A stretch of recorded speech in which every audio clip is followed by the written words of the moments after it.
Bonsoir à tous, j'espère que vous allez bien.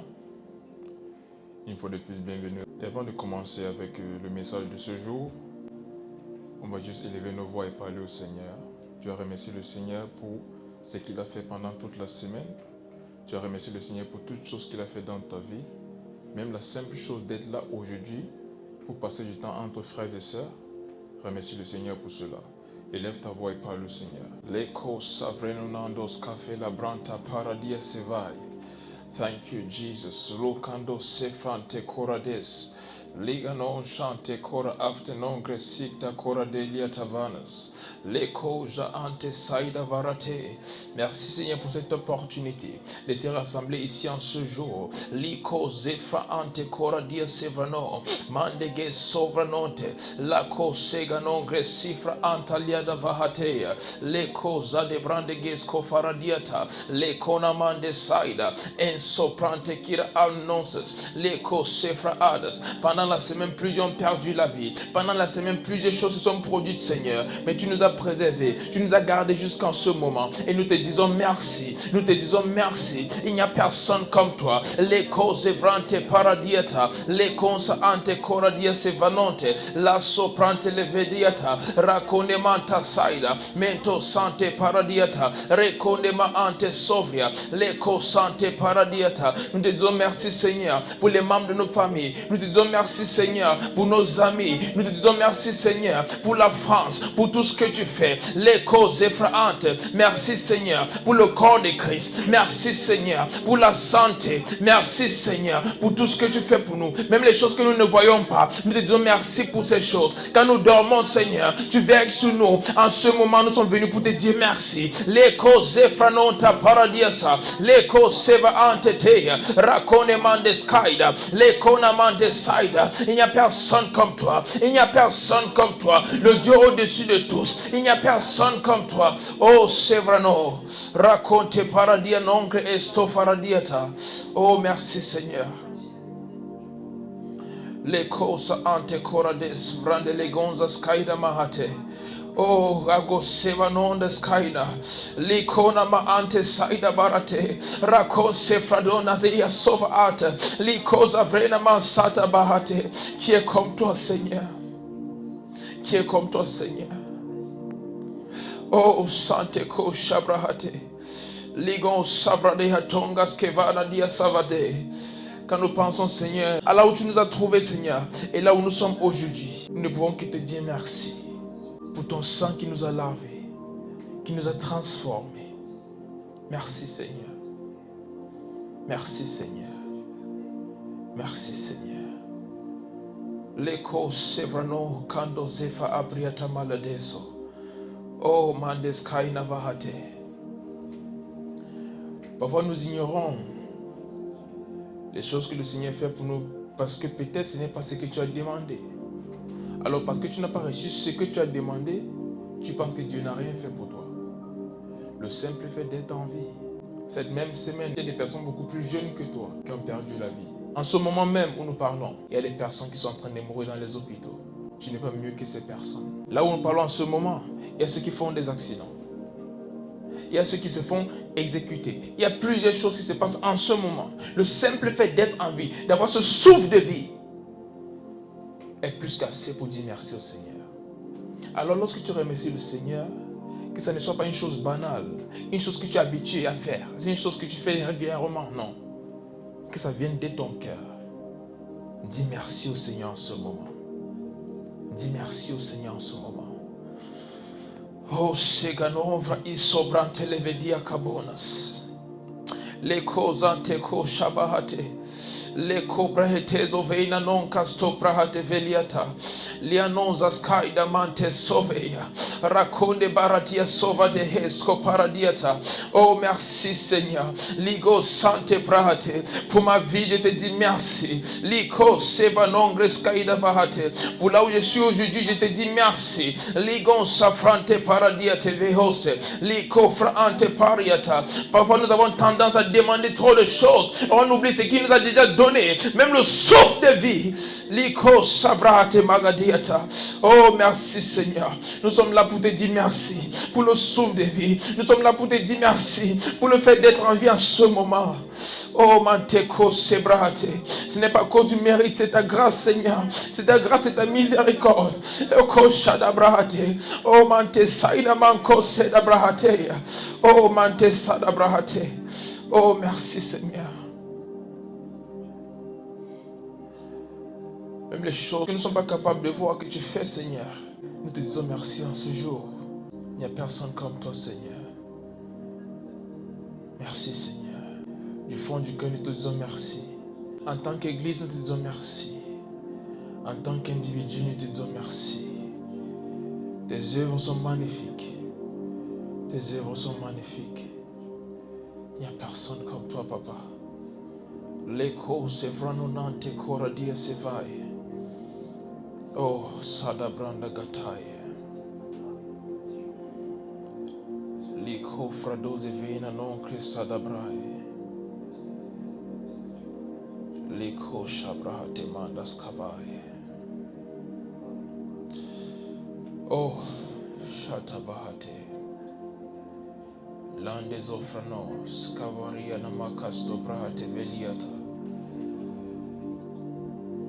En ce moment, tu vas demander au Saint-Esprit de te parler.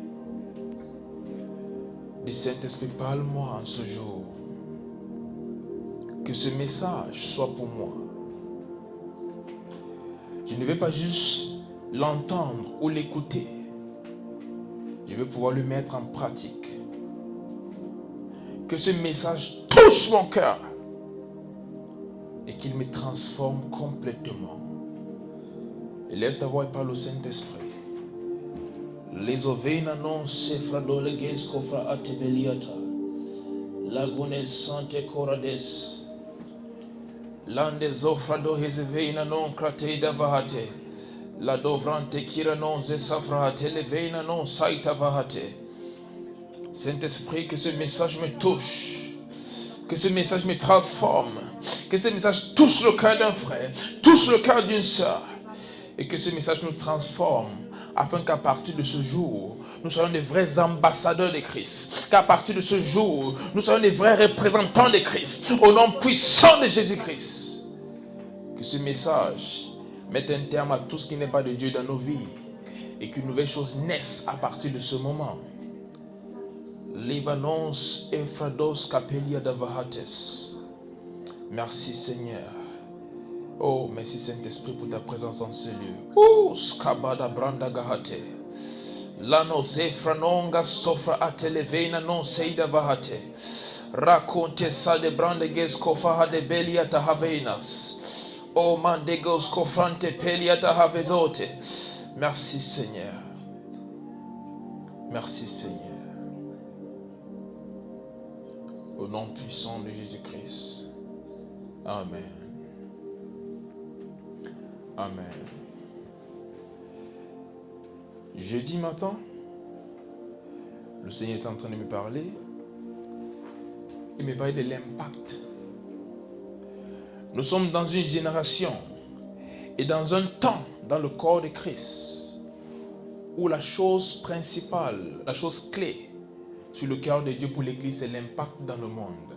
Il est probable que Dieu veut utiliser tout le monde. C'est le souhait de Dieu d'utiliser tout le monde. Mais malgré ce souhait de Dieu, il ne peut utiliser tout le monde. Son souhait, c'est que tout le monde soit utilisé. Mais la réalité, c'est ce n'est pas possible que tout le monde soit utilisé. Ce n'est pas juste parce que Dieu désire que tout le monde soit utilisé que cela sera le cas. La Bible dit, plusieurs sont appelés, mais peu sont choisis. Dieu veut tous nous utiliser. Mais est-ce que nous nous mettons en condition pour être utilisés par Dieu? Et en cette saison, il veut surtout utiliser la jeunesse. Mais combien de jeunes s'attendent à être utilisés par Dieu? Et s'attendre à être utilisés par Dieu, ce n'est pas juste dire, ok Seigneur, je m'attends à toi. Non. C'était mettre en position et en condition pour être utilisé. On va définir quelques termes ici. L'impact. L'impact, c'est la capacité d'affecter ou transformer la forme et la nature d'une chose, d'une personne ou une situation. Je reprends. L'impact, c'est la capacité d'affecter ou transformer la forme et la nature d'une chose, d'une personne ou d'une situation. Le thème de notre message, c'est purifier pour l'impact. purifié pour l'impact. Et c'est quoi l'impureté? C'est une corruption résultant d'une altération ou d'un mélange. J'aime très bien cette définition. C'est une corruption qui résulte d'une altération ou d'un mélange. C'est quoi la purification? C'est l'action de purifier quelque chose en le débarrassant de ses impuretés. Et la pureté, finalement, c'est la qualité de ce qui est pur, non pollué, sans défaut et sans altération. Le Seigneur veut nous utiliser. Le Seigneur veut t'utiliser. Mais il y a une version de toi qu'il attend pour utiliser. Tu es utile aux yeux de Dieu. Il y a uniquement une version de toi qui peut vraiment utiliser. Il y a plusieurs jeunes qui savent que Dieu m'appelle au ministère. Dieu m'appelle à gérer telle chose. Dieu veut m'utiliser dans tel domaine. Et ils se disent, parce que Dieu l'a dit, ça va s'accomplir, je vais t'annoncer ceci, c'est faux. Parce que Dieu t'a dit, je vais t'utiliser, ne veut pas dire, va forcément t'utiliser. Parce que Dieu t'a dit, tu seras prophète aux nations, ne veut pas dire forcément ça va s'accomplir. Le fait que Dieu t'ait montré dans des rêves où tu priais pour des personnes et elles étaient guéries, ne veut pas dire ça va se faire. On nous a longtemps menti. Fais ce que tu veux, Dieu a déjà décidé et ça va se faire. Ce n'est pas vrai. Ce n'est pas vrai. C'est le plan de Dieu. Mais dans le plan de Dieu, tu as un rôle à jouer. Dans le plan de Dieu, tu as quelque chose à faire. Dieu a un rôle à jouer et tu as un rôle à jouer. Et la plupart des fois, parce que nous ne voulons pas jouer notre rôle, nous abandonnons cela à Dieu. Et nous disons, parce que Dieu l'a dit, ça va se faire. J'aurais aimé que ce soit aussi simple, mais ce n'est pas le cas.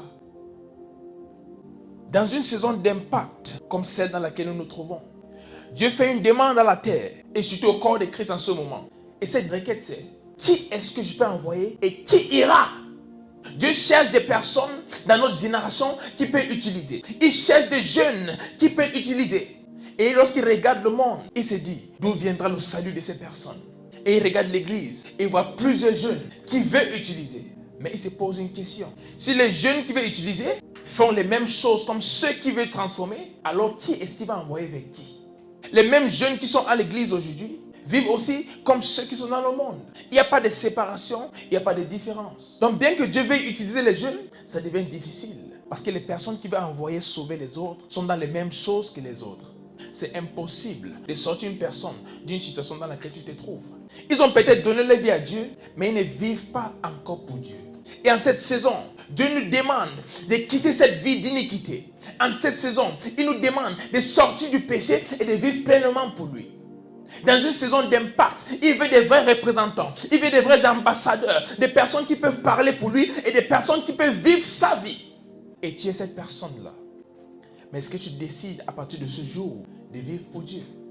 La Bible nous dit dans le livre de Matthieu chapitre 5 verset 16 que votre lumière luise ainsi devant les hommes afin qu'ils voient vos bonnes œuvres et qu'ils glorifient votre Père qui est dans les cieux.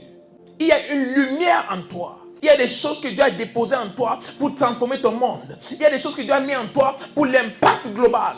Mais aussi longtemps que tu vis dans le péché, aussi longtemps que tu vis dans l'iniquité, ces choses ne pourront jamais se manifester.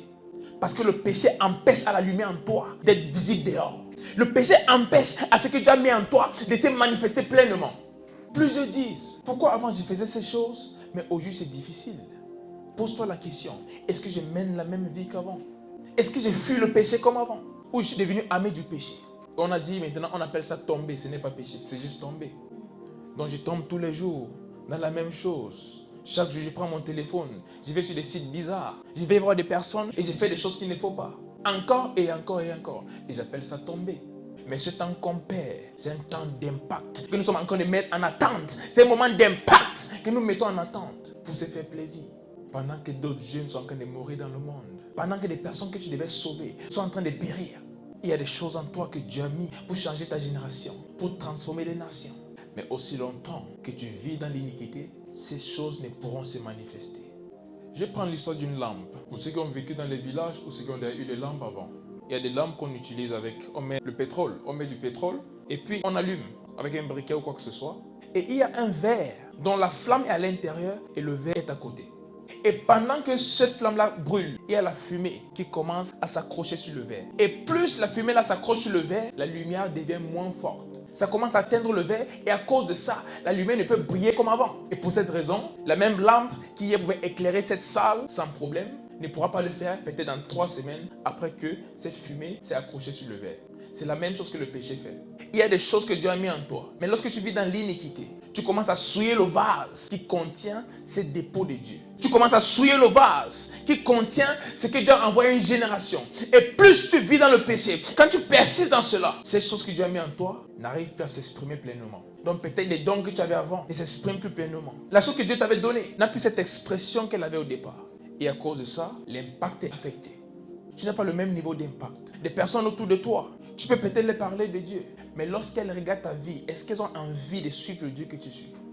Plusieurs ne prêchent pas. Pas parce qu'ils n'ont pas envie, mais parce qu'ils savent que leur vie ne démontre pas ce qu'ils vont dire. Et ils ont peur que s'ils parlent parler, les gens vont dire, mais toi tu parles de ça, voici ce que tu fais. Vivre dans l'iniquité empêche l'impact. C'est aussi simple que ça. Une vie d'iniquité, une vie de péché empêche l'impact. Et ça, c'est le plus gros problème de notre génération. Nous aimons Christ, mais nous aimons le monde en même temps. Nous aimons Christ, mais nous aimons le monde en même temps. Nous aimons la sainteté, mais nous aimons le péché en même temps.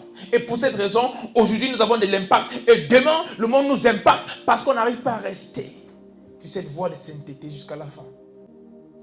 Dieu nous a pas appelés à une vie où aujourd'hui, on impacte le monde et demain, le monde nous impacte. Il nous a amenés à impacter le monde jusqu'à la fin. Notre rôle, c'est d'impacter notre monde jusqu'à la fin. Et surtout en cette saison. C'est la chose clé que le Seigneur attend de l'Église et surtout dès la jeunesse. Mais cela sera possible uniquement si on commence à vivre pleinement pour Dieu. Plusieurs disent, j'essaye, mais je n'arrive pas. Si la Bible dit que c'est possible, c'est parce que c'est possible. La Bible dit, Dieu n'est pas un homme pour mentir, ni le Fils de l'homme pour se repentir. A-t-il dit quelque chose et elle ne s'accomplira pas? Si Dieu te dit c'est possible de vivre dans la sanctification, de vivre dans la sainteté totale, ça veut dire c'est possible. C'est possible de vivre pour Dieu. Dis à ton frère, c'est possible de vivre pour Dieu. Dis à ta soeur, c'est possible de vivre pour Dieu. Et dis ceci à toi-même, je vais vivre pour Dieu. Peut-être par le passé, tu as vécu dans le péché. Consciemment, continuellement. Tu savais que cette chose que j'ai faite n'est pas la bonne chose. Mais peut-être parce que tu avais envie. Peut-être à cause de la pression. Peut-être à cause de l'environnement. Tu as persisté dans le péché. En ce jour, le Seigneur te demande de quitter cette vie de péché et t'aligner avec lui. Parce qu'il a une grande chose qu'il veut faire avec toi. Il veut manifester sa gloire à travers toi. Mais étant dans cet état, ce n'est pas possible. Ce n'est pas possible. La Bible nous dit dans 2 Corinthiens chapitre 5 verset 17. Si quelqu'un est en Christ, il est une nouvelle créature. Les choses anciennes sont passées. Voici, toutes choses sont devenues nouvelles. Quand tu viens à Christ, tu dois comprendre que ta vie change. Non seulement ta vie change, mais même ta nature change. Et parce que ta nature change, tes actes doivent changer. Tes actes doivent correspondre à la nouvelle nature que tu as. Lorsque nous sommes dans le monde, nous ne sommes pas encore enfants de Dieu. Nous avons la nature du péché, la nature qu'on a reçue d'Adam à travers nos parents. Mais lorsque nous donnons nos vies à Christ, nous recevons la nature de Christ, qui est celle de la sainteté. Et parce que nous avons reçu cette nature, nous devons de vivre selon la nouvelle nature que nous avons reçue. Ce n'est pas normal en tant qu'enfant de Dieu de donner ta vie à Dieu et continuer à vivre comme si tu étais dans le monde. Parfois même pire que ce que tu faisais avant. Ce n'est pas normal. La Bible nous dit dans Proverbe chapitre 26, verset 11, comme un chien qui retourne à ce qu'il a vomi, ainsi est un insensé qui revient à sa folie. Quand Dieu te sauve, ce n'est pas pour que tu retournes dans le monde. Quand il te sauve, c'est pour que tu puisses le suivre, que tu puisses marcher avec lui et que tu amènes d'autres à le connaître. Mais cela sera impossible sans la sanctification. Amener d'autres personnes à suivre le Dieu que tu suis sera impossible sans que ces personnes ne voient la vie de Dieu manifeste à travers toi. Nous sommes derrière le temps, les gars. En tant que jeunesse, en cette génération, nous sommes derrière le temps. Et le message de la grâce est très important. Parce qu'il n'y a rien qu'on puisse faire par nous-mêmes. Voilà pourquoi il y a la grâce. Mais si la grâce te fait comprendre ou te fait penser que tu peux demeurer dans le péché et servir Dieu, je vais t'annoncer ceci aujourd'hui. Non, ce n'est pas ça le rôle de la grâce. Et laissez-moi vous dire ceci, ce n'est pas clair pour plusieurs. Mais le fait que tu aies confessé Jésus-Christ comme Seigneur et Sauveur ne veut pas dire que l'enfer n'existe plus. On en parle rarement parce que ce n'est pas la chose clé. On doit amener des personnes à aimer Dieu. On doit amener des personnes à servir Dieu par amour. Mais on ne doit pas aussi oublier qu'il y a un autre endroit en dehors du ciel. Il n'y a pas que le ciel qui existe. Servir Dieu dans l'iniquité peut nous amener à rater le ciel à la fin. Non seulement ça diminue l'impact, mais même après la mort, il y a des conséquences de vivre dans l'iniquité étant enfant de Dieu. Il y a des conséquences de vivre dans l'iniquité étant enfant de Dieu. Et je répète, c'est le plus gros problème de notre génération. C'est le plus gros problème de notre génération. Plusieurs qui viennent à Christ, mais qui restent comme des personnes dans le monde. C'est le problème principal de notre génération. Et en ce jour, Dieu nous appelle à changer cela. On va voir quelques conséquences d'après-vie de servir Dieu dans l'iniquité. Hébreux chapitre 9, verset 27. Et comme il est réservé aux hommes de mourir une seule fois, après quoi viendra le jugement. Livanonte Ephradosis. Il y a un jugement après la mort. Ce n'est pas une suggestion, ce n'est pas une probabilité, c'est un fait. La Bible dit, en ce jour, nous allons nous tenir devant lui et nous allons rendre compte pour tout ce que nous avons fait ici-bas. Pendant que tu vis pour Dieu, souviens-toi qu'un jour arrive où tu vas rendre compte pour tout, pas pour certaines choses, pour tout ce que tu as fait ici-bas. La Bible dit, on va rendre compte même pour des petits mots. Ce jour-là, tu seras devant Dieu. Peut-être ici, ce que tu fais, les gens ne voient pas. C'est peut-être en cachette, peut-être des choses pas très visibles, ou des choses que les gens ne considèrent même pas comme graves. Mais en ce jour, tu seras devant le roi des rois, le Seigneur des seigneurs, le Saint des saints. Et tu vas devoir rendre compte pour ce que tu as fait avec la vie qu'il t'a donnée. Et quelle sera ton histoire en ce jour, lorsque tu seras devant le Maître. La plupart des fois, nous sommes tellement contents. J'irai au ciel. Et moi, je suis comme ça. À chaque fois, je le dis. Et je pense vraiment que je le ferai par la grâce de Dieu. Ainsi que toute personne qui m'écoute en ce moment.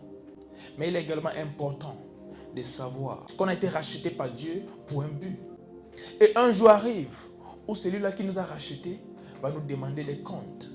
La Bible nous parle d'un maître qui, avant de partir sur un voyage, a donné des talents à ses 3 serviteurs. À un, il a donné 5. À l'autre, il a donné 2. À l'autre, il a donné 1. À son retour, celui qui avait 5 avait 5 de plus, dont il avait 10. Celui qui avait 2 avait fait 2 de plus, dont il avait 4. Mais celui qui avait 1 avait enterré ce qu'il avait reçu. Le péché ou l'iniquité te fait enterrer ce que tu as reçu. Et lorsque le maître est revenu, il a félicité les 2 qui ont multiplié ce qu'ils ont reçu, mais celui qui a enterré ce qu'il a reçu a été jeté. Si l'iniquité t'empêche d'accomplir le plan parfait de Dieu pour ta vie, crois-moi, au dernier jour, tu vas rendre compte pour cela. Il y a des personnes qui doivent aller au ciel grâce à toi. Il y a des personnes qui doivent aller au ciel grâce au don que Dieu t'a donné. Il y a des personnes qui vont connaître Dieu à travers ce que Dieu a mis en toi. Mais si tu laisses le péché empêcher ces choses de se manifester, tu vas rendre des comptes à Dieu. C'est très important de se rappeler qu'il y a un jour qui arrive où nous allons rendre compte à notre Seigneur. Et le problème n'est pas juste l'impact qui est affecté par l'iniquité, mais également, il y a ceux qui servent Dieu. Il y a de l'impact, mais dans l'iniquité. Plusieurs, présentement, servent Dieu. Ils ont des dons. Et la Bible dit, les dons de Dieu sont sans repentance. Donc si tu as donné un don, tu l'as. Et c'est possible de servir Dieu avec ton don, vivant dans l'iniquité. C'est possible de servir Dieu sans toutefois faire ce que Dieu attend de toi. Mais la Bible nous dit, un jour arrive où nous allons rendre compte. Et dans le livre de Matthieu chapitre 7, au verset 22. Il est écrit, plusieurs me diront en ce jour-là, Seigneur, Seigneur, n'avons-nous pas prophétisé par ton nom? N'avons-nous pas chassé des démons par ton nom? Yes. Et n'avons-nous pas fait beaucoup de miracles par ton nom? Amen. Et le verset 23. Verset 23, alors je leur dirai ouvertement. Alors je les dirai ouvertement. Je ne vous ai jamais connu. Oh my God. Retirez-vous de moi, vous qui commettez l'iniquité. Je ne vous ai jamais connu. Retirez-vous de moi, vous qui commettez l'iniquité. Alors, on va prendre ça comme en français simple. Si le Seigneur Jésus-Christ ce jour te dit, retire-toi de moi, vous qui commettez l'iniquité. Pensez-vous que vous entrerez au ciel? Je ne crois pas. Le rôle de l'iniquité, ce n'est pas juste de nous empêcher de faire ce que Dieu nous a envoyé faire. Ce n'est pas juste de limiter l'impact, mais c'est également pour nous perdre à la fin. Aller avec le don, croyant que parce que je vois des choses, je peux dire des choses qui arrivent. Je peux prier pour des malades et ils sont guéris. Je peux chasser des démons. Alors pour cela, je me dis, j'ai une bonne vie avec Dieu et qu'au dernier jour, j'entrerai au ciel. C'est faux!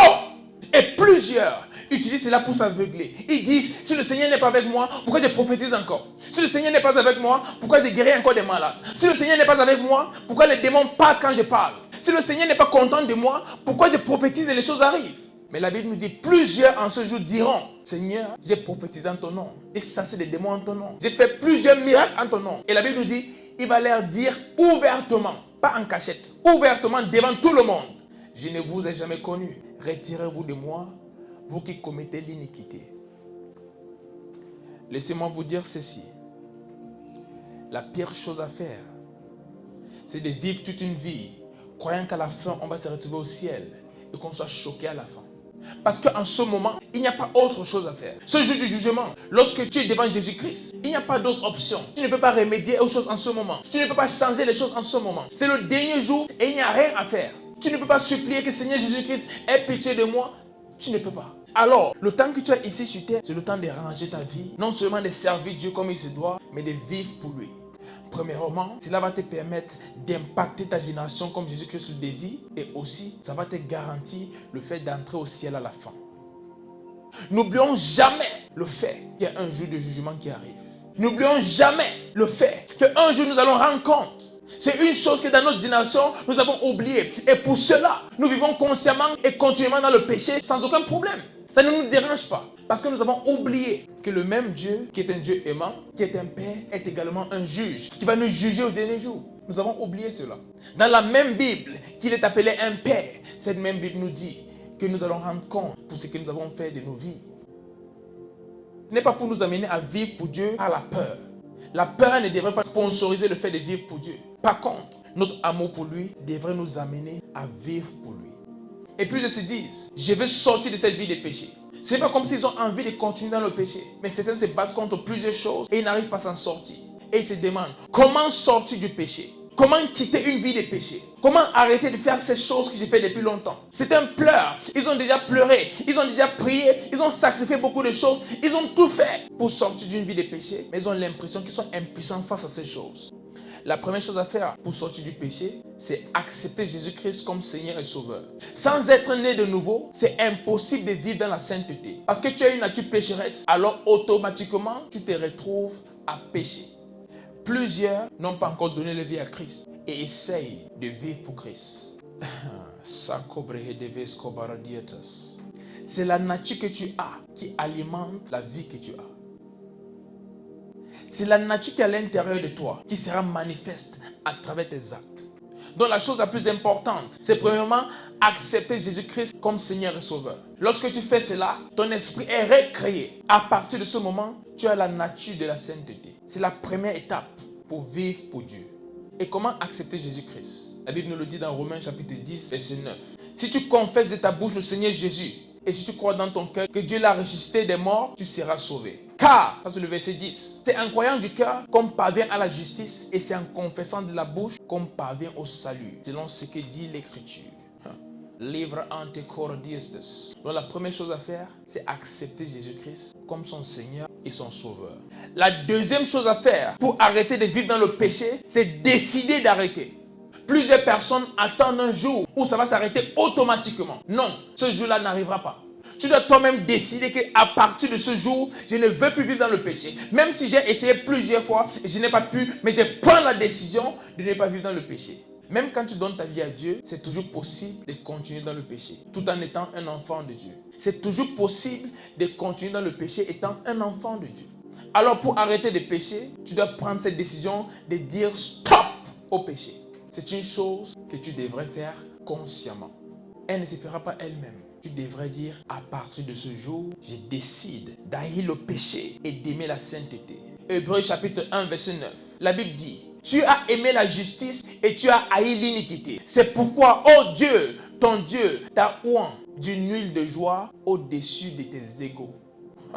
Dis, le Seigneur me oint d'une huile de joie au-dessus de mes égaux.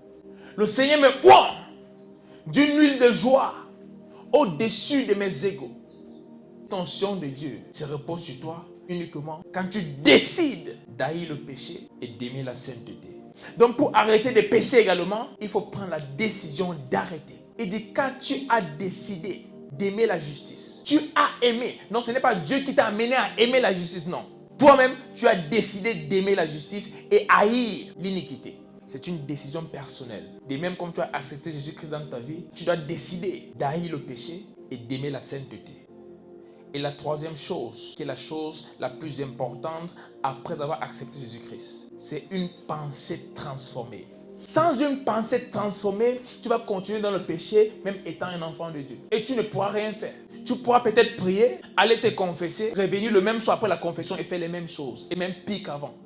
Tu peux même décider d'arrêter le péché. Mais si ta pensée n'est pas transformée, laisse-moi te dire, tout le temps que tu vas passer sans péché, lorsque tu vas recommencer à pécher, ça va être pire. Même si tu décides d'arrêter de pécher, aussi longtemps que ta pensée n'est pas transformée, tu es toujours ouvert au péché et ça va se faire encore et encore. Quand tu donnes ta vie à Christ, juste ton esprit est récréé. Ton âme ne l'est pas. Alors c'est possible de continuer à faire les mêmes choses que tu faisais dans le monde, même aujourd'hui que tu es enfant de Dieu. Alors pour arrêter de pécher, ton mindset doit changer. Dis à ton frère et ta soeur, mon mindset change. Et la seule chose qui change le mindset, c'est l'information. Quelle est l'information que tu as? C'est l'information que tu as qui détermine ce que tu fais. Tu es en ce lieu aujourd'hui parce que tu as l'information par rapport à l'adresse. Tu sais qu'il y a une église ici. Tu sais qu'il y a le culte à telle heure. Voilà pourquoi tu es ici. Sans cette information, tu ne seras pas ici. Tu es peut-être en vie, tu seras quelque part, mais pas ici. C'est l'information qui détermine ce que tu fais. Romains chapitre 12, verset 2, la Bible dit « Ne vous conformez pas au siècle présent, mais soyez transformés par le renouvellement de votre intelligence, afin de discerner quelle est la bonne, agréable et parfaite volonté de Dieu. » Dans d'autres versions, ça dit « Afin de discerner quelle est la volonté de Dieu, ce qui est bon, agréable et parfait. » Quelle est l'information que tu as? Ne soyez pas conformes au siècle présent. Qu'est-ce que le siècle présent aime?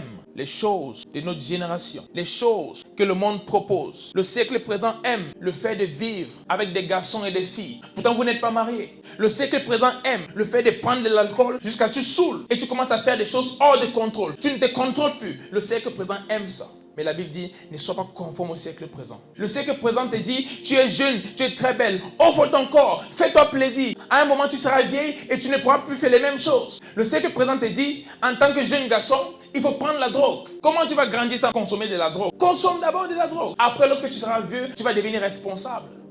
Le siècle présent te fait comprendre que mentir n'est pas un problème. Tu voulais juste sauver ta peau, c'est normal. Mens, c'est rien. Le siècle présent te fait comprendre que respecter ce que la Bible dit, c'est être démodé. Il y a la grâce. Je fais ce que je veux. Jésus-Christ est là pour moi. Amen. Mais la Bible dit, ne soyez pas conformes au siècle présent, mais soyez transformés. Transformés par le renouvellement de votre intelligence, afin de discerner quelle est la volonté de Dieu, ce qui est bon, agréable et parfait. Et je vais dire, il y a 3 niveaux de la volonté de Dieu. Il y a ce qui est bon, il y a ce qui est agréable ou acceptable, il y a ce qu'on appelle la parfaite volonté de Dieu. Et c'est mon souhait que chaque personne qui m'écoute en ce moment se retrouve dans la parfaite volonté de Dieu pour sa vie, au nom puissant de Jésus-Christ. Et c'est une de ces choses qui nous donne l'information, qui nous amène à demeurer dans le péché. Ce sont les films, les réseaux sociaux, la mauvaise compagnie, les circonstances de la vie, des possessions et manipulations démoniaques et beaucoup d'autres. Toutes ces choses qui nous amènent à ne pas voir les choses comme Dieu les voit. Toutes ces choses qui nous amènent à ne pas voir la vie comme Dieu la voit. Sont des choses qui affectent notre pensée et qui nous amènent à demeurer dans le péché. Mais aujourd'hui, tu es fils de Dieu. Il y a des informations réservées aux fils de Dieu. Voilà pourquoi à chaque fois qu'il parle à des personnes, il dit « Faites de la parole de Dieu votre ami ». Moi, je ne lis pas juste ma Bible, je dors avec ma Bible. Je la mets à côté de ma tête. Peut-être que ça ne signifie pas grand-chose, mais j'ai fait ça pour avoir la conscience à chaque fois que ceci, c'est le manuel de ma vie. Voici ce qui doit me guider. Donc même si j'ai envie de ça, mais ce n'est pas écrit ici que j'ai le droit de le faire. J'ai peut-être la capacité, mais est-ce que j'ai le droit? J'ai peut-être la possibilité, mais est-ce que c'est correct? Est-ce que c'est ce que Dieu attend de moi? Il y a des informations réservées aux fils de Dieu. Quand tu te nourris de ces informations encore et encore, cela transformera ta pensée et tu pourras enfin vivre comme le fils de Dieu que tu es. La parole de Dieu transforme, les gars. La parole de Dieu transforme. Il n'y a rien qui puisse te transformer comme la parole de Dieu. Tu peux essayer de faire les choses par toi-même, mais la seule chose qui peut réellement te transformer, c'est la parole de Dieu. Et qu'est-ce que la parole de Dieu te révèle? La première chose, la parole de Dieu te révèle qui Dieu est. Elle te révèle la personne de Dieu. Quand tu sais qui Dieu est, tu sauras ce qu'il aime et ce qu'il n'aime pas. Et en fonction de cela, tu pourras agir. Quand tu lis la parole de Dieu, ça t'expose la personne de Dieu. Ça te révèle la personne de Dieu. La Bible nous dit dans le livre de Jean, chapitre 1, verset 1. Au commencement était la parole était avec Dieu et la parole était Dieu. Quand tu deviens un ami de la parole, ça devient très facile pour toi de vivre pour Dieu. Parce que plus tu lis, plus tu sais qui il est et plus tu le comprends. Alors tu sais comment vivre en fonction de ce qu'il attend de toi. La deuxième chose que la parole de Dieu te révèle, c'est ton identité en Christ. La parole de Dieu te révèle qui tu es. Quand tu sais qui tu es en Christ et ce que Dieu dit de toi, la nature de la sainteté que tu as reçue commencera à se manifester pleinement. Quand tu auras la connaissance et la conscience de qui tu es réellement, tu pourras enfin vivre pour Jésus-Christ. Un lion qui grandit avec des chiens pourra se comporter comme des chiens. Jusqu'au jour où il découvre qu'il est un lion. À partir de ce moment, tout change. Je déclare qu'à partir de ce moment, tout change dans ta vie. Et tu découvres qui tu es réellement. Ma vie a complètement changé quand je me suis donné à lire la parole de Dieu tous les jours. Mais je ne lisais pas juste des versets, non, je prenais des chapitres, parfois des livres en un jour. Et je lis, et je lis. Pas pour comprendre, juste pour surcharger mon esprit, juste pour nourrir mon âme. Et cette transformation était automatique. Tu découvres juste des choses que tu faisais, tu ne les fais plus. Et sans effort, juste une transformation de ta pensée. Mais ce qui empêche à plusieurs de vivre pour Dieu, c'est parce qu'ils ne savent même pas qui ils sont. Ils pensent que, je vais essayer de pécher moins que l'autre fois afin que Dieu va être plus content. Non. La Bible dit, nous avons reçu la nature de sainteté, qui est la nature de Christ. Lorsque tu sais que je ne suis pas juste une personne simple, mais j'ai la nature de Christ en moi, j'ai la vie de Christ en moi, le Saint-Esprit vit en moi. À partir de ce moment, tu sais, vivre pour Dieu ne dépend pas de toi. Il faut juste t'aligner à l'Esprit de Dieu qui est déjà en toi. Et tu arrêtes de te battre pour vivre pour Dieu et tu commences à suivre l'Esprit de Dieu qui est en toi. La Bible l'appelle un guide. La Bible l'appelle une aide. Tout ça, c'est pour t'aider à vivre pour Dieu et accomplir le plan parfait de Dieu pour ta vie. Déclare à partir de ce moment, j'accomplis la volonté parfaite de Dieu pour ma vie. À partir de ce jour, je vis pour Dieu. Parce que j'ai la capacité en moi de vivre pour Dieu. Plusieurs fois, je vois des chrétiens, des jeunes surtout, et ils se battent avec tellement de choses. Et la première question que je les pose, est-ce que tu lis souvent la parole de Dieu? Oui, ça m'arrive de lire des fois. Je dis, c'est ça le problème. La transformation ne viendra pas juste du désir. Comme je dis, il faut donner sa vie à Christ. Il faut décider de vivre pour Christ. Mais le fait de vivre pleinement pour Dieu vient quand ta pensée est transformée. Quand ton mindset est renouvelé. Et cela, c'est uniquement par la parole de Dieu. Uniquement par la parole de Dieu. Quand tu lis la parole de Dieu, elle commence à ouvrir tes yeux à des réalités. Elle commence à ouvrir tes yeux à la personne de Jésus-Christ. Elle commence à ouvrir tes yeux à qui tu es. Et à partir de ce moment, ça devient possible pour toi de vivre pour Dieu. Et la troisième chose que la parole de Dieu te révèle, c'est ce qui t'a été donné. Dieu nous a sauvés, mais parce qu'il avait des tâches pour nous, parce qu'il savait qu'on avait une vie à vivre pour lui, parce qu'il savait qu'on avait un monde à gagner pour lui, il nous a donné des choses. Quand tu sais ce que Dieu t'a donné, tu deviens efficace dans l'accomplissement de sa volonté parfaite pour toi. Donc peut-être tu sais qui Dieu est, peut-être tu sais qui tu es en Dieu et ton identité en Christ. Mais est-ce que tu sais ce qui t'a été donné? Il y a ces outils que le Seigneur t'a donnés afin de mieux vivre pour lui. Il y a ces outils que le Seigneur t'a donnés pour impacter ta génération. Il y a des choses qu'il a mis en toi. Mais est-ce que tu es conscient de ce qu'il t'a donné? Est-ce que tu as la connaissance par rapport à ce qu'il t'a donné? Est-ce que tu as la conscience également? Parce que certains ont la connaissance, mais ils oublient constamment ce qu'ils ont. Donc la connaissance c'est bien, mais il faut également la conscience. Être conscient de ça à chaque fois. Je suis un enfant de Dieu, j'ai la nature de Christ, alors le péché n'a pas de place dans ma vie. J'ai sa nature divine. Et dans cette nature, il n'y a pas de place pour le péché. Il n'y a pas de place pour l'échec. Il n'y a pas de place pour un manque d'impact. J'ai sa vie en moi. Dis, j'ai la vie de Jésus. J'ai la vie de Jésus en moi. Et pour cette raison, je vis dans la sainteté. Et j'impacte ma génération. Au nom de Jésus-Christ. C'est le moment de servir Dieu. La saison, c'est maintenant. Peut-être le diable te dit, tu es encore très jeune. Profite de la vie et tu vas vivre pour Dieu après. Mais ma Bible me dit dans Ecclésiaste chapitre 12, verset 1. Et souviens-toi de ton Créateur au jour de ta jeunesse, avant que viennent les mauvais jours et qu'approchent les années dont tu diras, je n'y ai point de plaisir. Il y a un moment qui arrive que même si tu as envie de servir Dieu, tu n'auras pas la capacité de le faire. C'est Dieu dans ta jeunesse. Maintenant que tu es encore jeune, tu as l'énergie pour faire certaines choses, pour sortir évangéliser. Tu as l'énergie pour prier pendant longtemps, lire la Bible pendant longtemps, faire beaucoup de choses. C'est en ce moment que tu dois servir Dieu. C'est un qui a donné la vie à Dieu tard. Tu vois un père, il a connu Dieu à 65 ans, 70 ans. Et quand il te parle, il te dit, mon fils, vous avez de l'or entre vos mains. Vous avez encore votre force, vous avez votre énergie. Servez Dieu. Servez Dieu. Et il te dit, si le Seigneur pouvait juste me redonner mes 25 ans, ce que j'aurais pu faire pour le Seigneur entre mes 25 ans et maintenant devait être extraordinaire. Mais maintenant, j'ai des projets, j'ai des choses que je vais faire pour Dieu, mais je n'ai pas la capacité, je n'ai pas la force. J'ai peut-être envie d'aller évangéliser, mais je ne peux pas marcher pendant longtemps parce que mes pieds font mal. Je suis fatigué. J'ai le désir, mais je n'ai pas la capacité. Voilà pourquoi la parole de Dieu nous dit, dans Ecclésiaste chapitre 12, verset 1, de se souvenir de notre Créateur pendant notre jeunesse, pas après, maintenant. Servir Dieu, c'est maintenant. Vivre pour Dieu, c'est maintenant. L'impact, c'est aujourd'hui.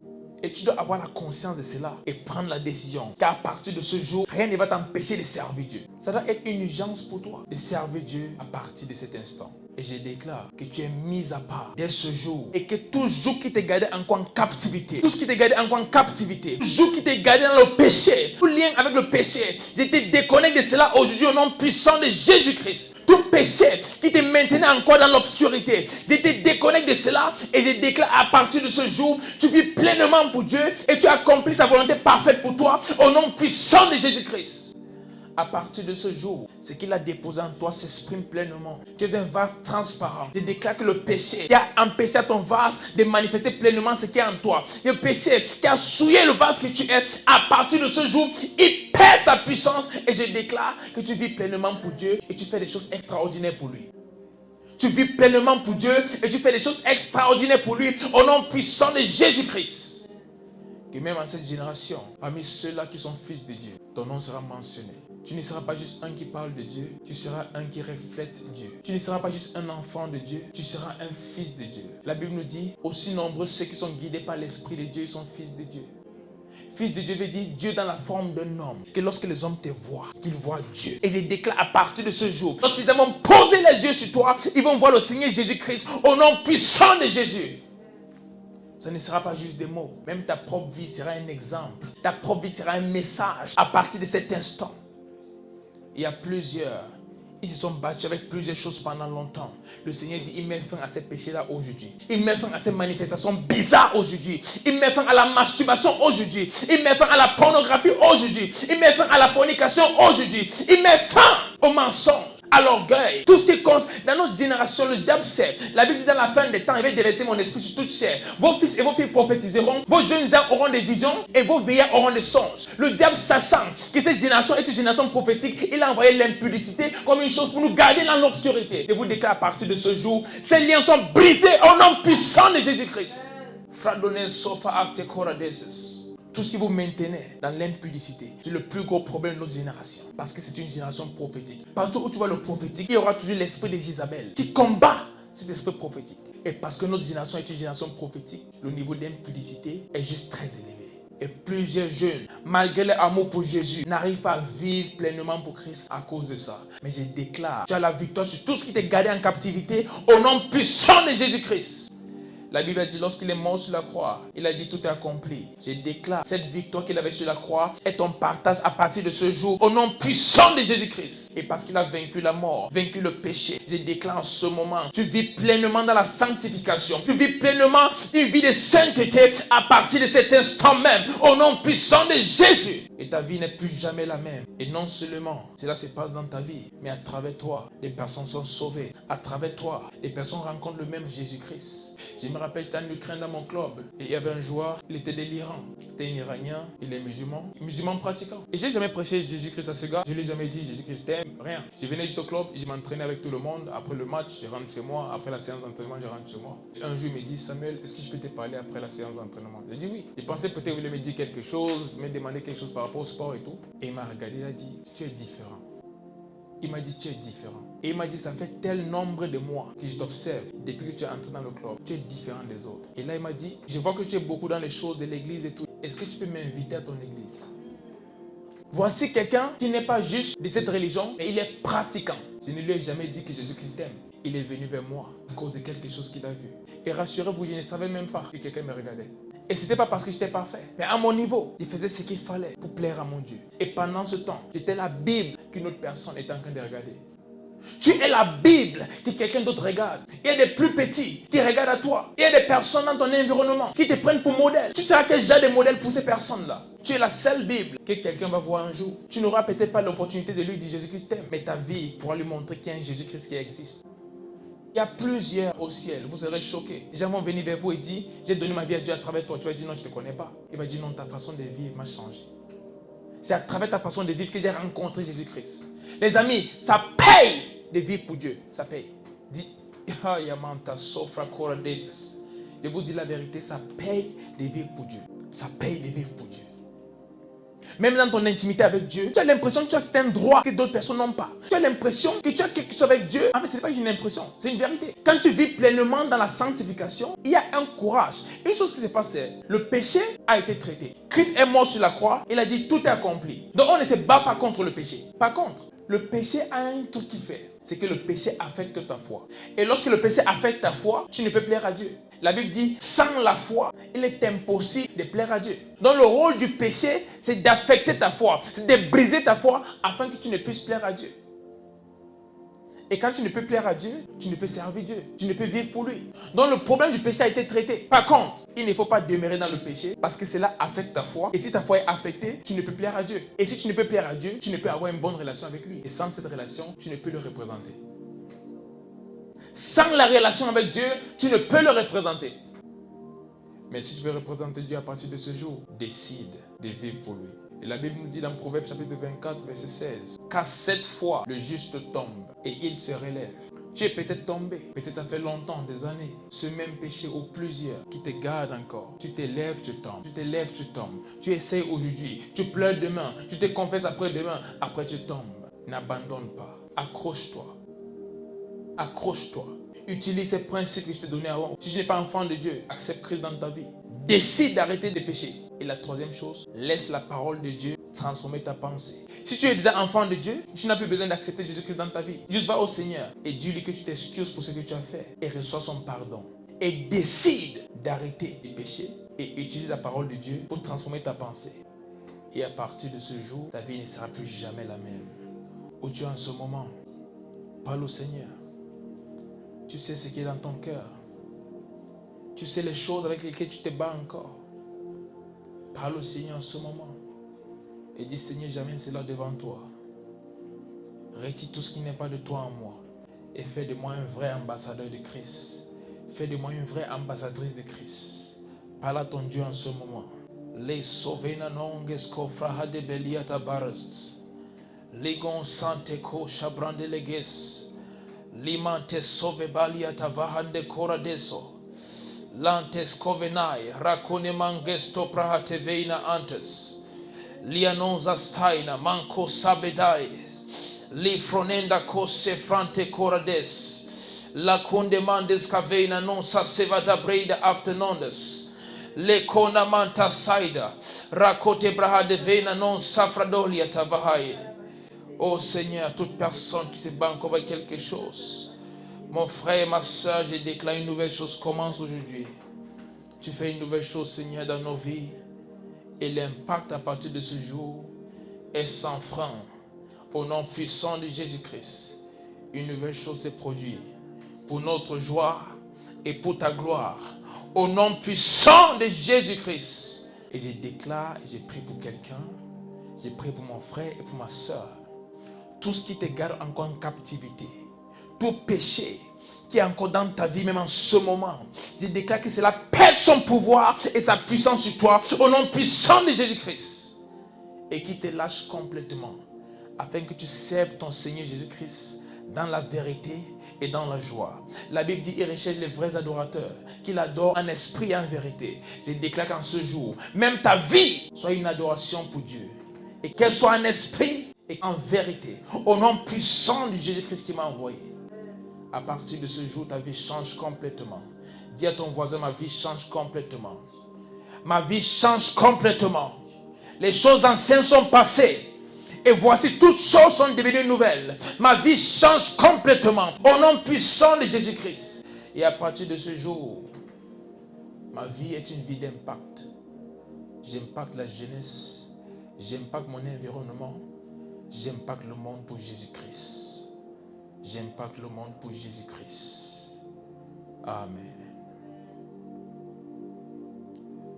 La sovena nongres fradoledias covadia tapahates. Merci Seigneur. Il y a des personnes qu'à partir de ce jour, vous allez être choqués.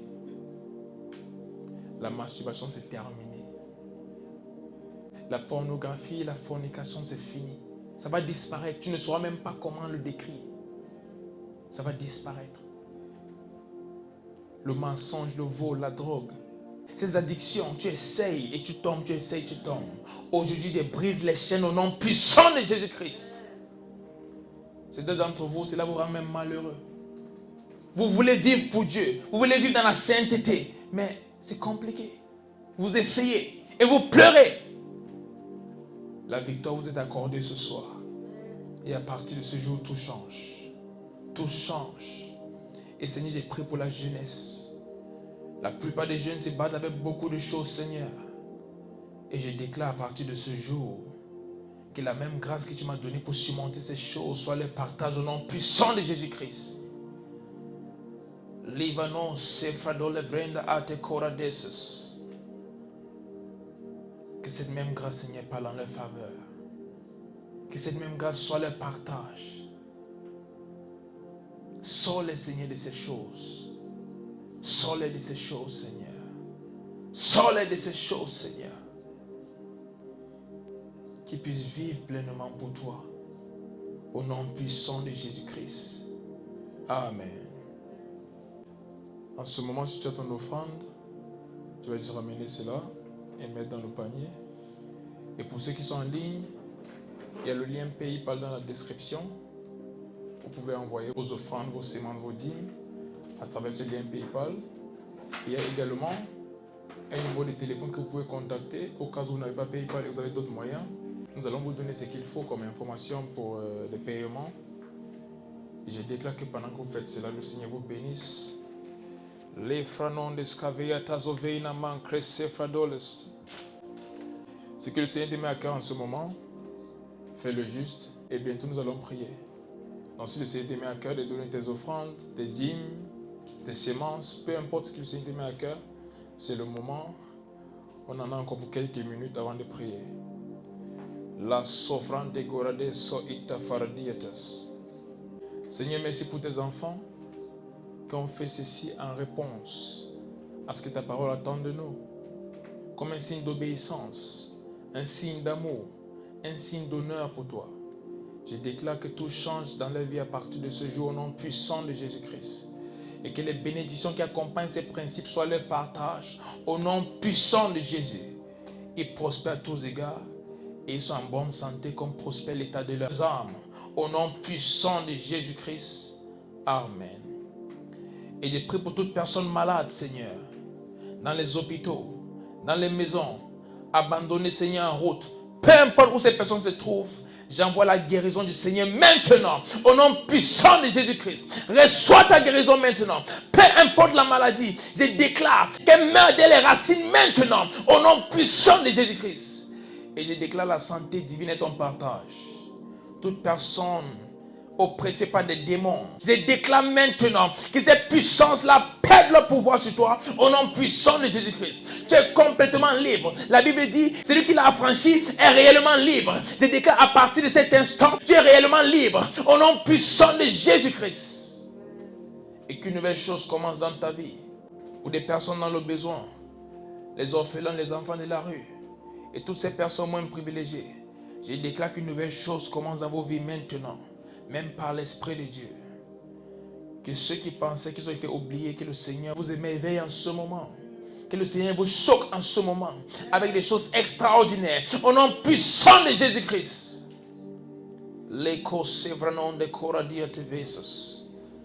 Seigneur, nous te confions la France. En cette saison d'impact, en cette saison où la moisson est grande, je déclare envoie des ouvriers. Même des jeunes, de la jeunesse, souci des ouvriers, des vrais ouvriers. Ils vont payer le prix, Seigneur, pour récolter autant d'âmes possibles. Au nom puissant de Jésus-Christ. Et en Europe, je déclare le réveil se déclenche pleinement. Le réveil se déclenche pleinement même dans ces continents. Au nom puissant de Jésus-Christ. Seigneur, tu nous as envoyés ici pour une raison. Et je déclare l'Europe est à Jésus-Christ. L'Europe est à Jésus-Christ. Aucune autre puissance et aucun autre pouvoir peut contrôler l'Europe. Parce que l'Europe appartient à Jésus. L'Europe appartient à Jésus-Christ. Au nom puissant de Jésus. Et à partir de ce jour, cela est visible. Cela est visible. Merci Seigneur. Glorifie ton saint nom Seigneur. L'icône soffre ante cora de sevrahodest. L'antecoria davande escovenai. Que même ces pays qui semblaient être impossibles pour pénétrer avec l'évangile, qu'à partir de ce moment, les portes s'ouvrent. Les portes s'ouvrent.